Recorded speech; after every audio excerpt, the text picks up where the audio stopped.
خواتین و حضرات السلام علیکم۔ ناظرین، افغانستان کے اندر امریکہ کا قبرستان بنتا سب نے دیکھا۔ جو مناظر آپ کی سکرین پر اس وقت چل رہے ہیں انہیں غور سے دیکھیے۔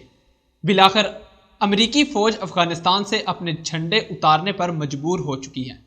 امریکی فوج ان بیسز سے جھنڈے اتارنے پر مجبور ہو چکی ہیں جہاں پر امریکہ نے اربوں ڈالر کی انویسٹمنٹ کی ہے، اور اب یہ وہی بیسز خالی کر رہے ہیں۔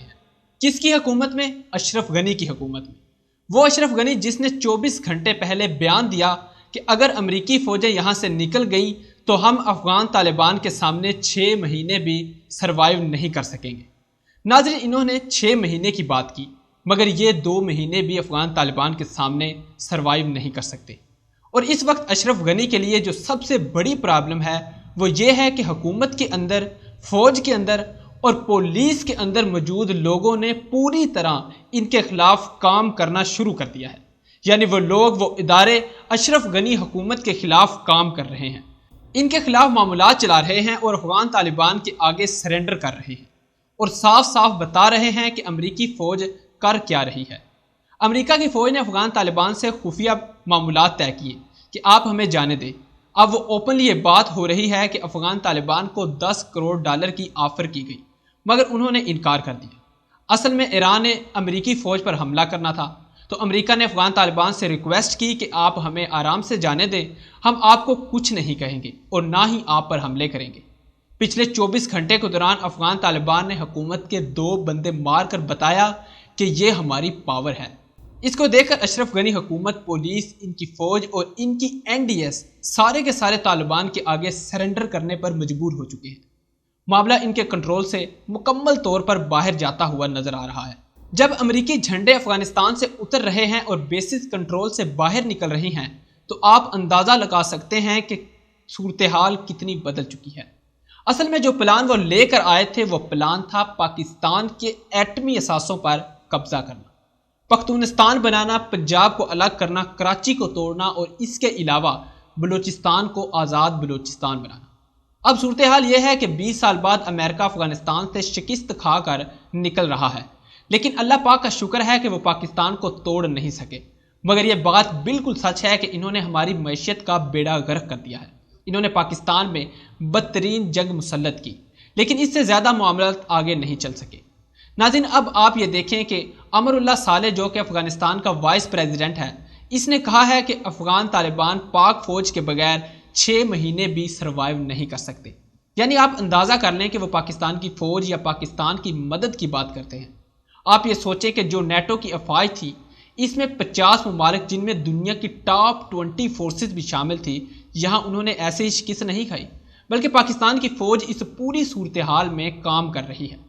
ناظرین، اب صورتحال مختلف ہے، کیونکہ جب 90 کی دہائی میں افغانستان میں خانہ جنگی کا زمانہ تھا، اس وقت بھی سوائے پاکستان کے کوئی بھی مدد کے لیے نہیں آیا، کیونکہ روس تو خود ٹوٹ رہا تھا اور امریکہ یہ چاہتا تھا کہ خانہ جنگی شروع ہونی چاہیے۔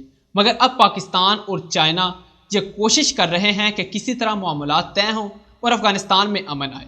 اب اس پوری صورتحال میں چائنا انٹیلیجنس معلومات فراہم کر رہا ہے، اور پاکستان بھی پوری کوشش کر رہا ہے کہ امریکہ کسی طرح یہاں سے نکل جائے تاکہ اب ہم یہاں پر اپنا کھیل شروع کر سکیں۔ ناظرین، اب وہ کون سا بڑا کھیل ہے جو شروع ہونے والا ہے؟ اس وقت افغانستان میں امریکہ کے معاملات کنٹرول سے باہر ہونے والے ہیں۔ آپ یہ دیکھیں کہ اب جولائی تک بات چیت ہو رہی ہے، ان کو صورتحال سمجھ نہیں آ رہی۔ ہلری کلنٹن نے کہا ہے کہ افغانستان سے نکلیں گے تو تباہی ہوگی۔ امریکہ کا آرمی چیف کہتا ہے کہ اس صورتحال میں ہم نے نکل کر بہت بڑی غلطی کی ہے۔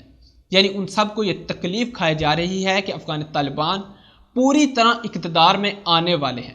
اس سے پہلے صورتحال یہ تھی کہ افغان طالبان اکیلے لڑتے رہے، مگر اب معاملات کچھ اس طرح ہیں کہ پاکستان، چائنا اور رشیا سب مل کر اوپنلی افغان طالبان کو سپورٹ کر رہے ہیں، ان کے ساتھ کھڑے ہیں۔ یہ تمام کے تمام وہ معاملات ہیں جو انہوں نے شرائط سامنے رکھی ہیں کہ آپ ہماری پابندیاں ختم کریں، ہمیں ٹریولنگ کی اجازت دی جائے۔ جب افغان طالبان کو بلیک لسٹ سے نکالا جائے گا اور ٹریولنگ کی اجازت ہوگی تو وہ سب سے پہلے سعودی عرب جائیں گے عمرہ کرنے کے لیے، حج کرنے کے لیے، کیونکہ وہ افغانستان کے حکمران ہوں گے اور حکمرانوں کو حج عمرہ کرنے کی اجازت ہوتی ہے، ان پر پابندی نہیں لگا سکتے۔ تو آپ سوچیں کہ جب طالبان اللہ کے گھر جائیں گے تو دنیا دیکھے گی کہ افغان طالبان آئے ہیں، یہ امریکہ سمیت دنیا کے 50 ممالک کو شکست دے کر آئے ہیں۔ اب یہ ہمارے ساتھ مل کر کام کریں گے۔ یہ وہ اصل معاملہ ہے جو ان کے کنٹرول سے باہر جا رہا ہے۔ امریکہ کو پاکستان پر شدید غصہ ہے کیونکہ انہوں نے پاکستان کو توڑنے کی پوری کوشش کی، پاکستان میں دہشت گردی کروائی، پاکستان کو پی ٹی ایم کے ذریعے تباہ کرنے کی کوشش کی۔ انہوں نے کوئی کسر نہیں باقی چھوڑی۔ لیکن اللہ کا شکر ہے کہ ہمارے ایٹمی اثاثے بھی محفوظ ہیں، ہماری تمام چیزیں محفوظ ہیں، اور اس پوری صورتحال کے اندر پاکستان کی فوج کی جانب سے خاص طور پر ایئر فورس کو الرٹ جاری کیا گیا ہے کہ ہمارے ایٹمی اثاثوں کے قریب اگر کوئی جہاز پھٹکے، چاہے وہ امریکی جہاز ہو یا کوئی اور ہو، اس کو اڑا دیا جائے۔ اس معاملے میں کسی صورت بھی کوئی چیز برداشت نہیں کی جائے گی۔ اسرائیل نے پوری کوشش کی کہ کسی طرح وہ پاکستان کے ایٹمی اثاثوں تک پہنچ سکے، کیونکہ ظاہر سی بات ہے افغانستان میں امریکہ کے ساتھ اسرائیل موجود تھا۔ امریکی فوجیوں کے بھیس میں، بلیک واٹر کے بھیس میں، داعش کے بھیس میں اور ٹی ٹی پی کے بھیس میں۔ ٹی ٹی پی کے لوگ جو پاکستان میں آ کر حملے کرتے رہے ہیں، ان میں بہت سے لوگ تو اسرائیلی تھے۔ اسرائیل کے لوگوں نے داڑیاں رکھی، ان لوگوں نے پشتو سیکھی، اردو سیکھی، ایون کہ ڈھیٹ پنجابی تک بولنا ان کو آتی تھی، تاکہ وہ اس خطے کے اندر ایسے لوگوں میں گھل مل سکیں۔ لیکن اس کے باوجود یہ سارے کے سارے ناکام ہوئے۔ یہ ناکام کیسے ہوئے ان کو سمجھ نہیں آ رہی۔ اب اگر آپ کے سامنے پراپوگنڈا کیا جائے کہ پاکستان اور افغان طالبان کے درمیان تعلقات خراب ہیں، تو کوئی بھی ان کی بات کا یقین نہیں کرے گا، کیونکہ اب افغانستان کا مستقبل پاکستان کے ساتھ ہے اور پاکستان کا مستقبل افغانستان کے ساتھ جڑا ہوا ہے۔ ناظرین، اللہ پاک سے دعا ہے کہ اللہ پاک ہمارے پاکستان کو اپنی حفظ و امان میں رکھے اور پاکستان دن دگنی اور رات چگنی ترقی کرتا ہے۔ ملتے ہیں نئی ویڈیو کے ساتھ، ہمیں اجازت دیجیے۔ اللہ نگہبان۔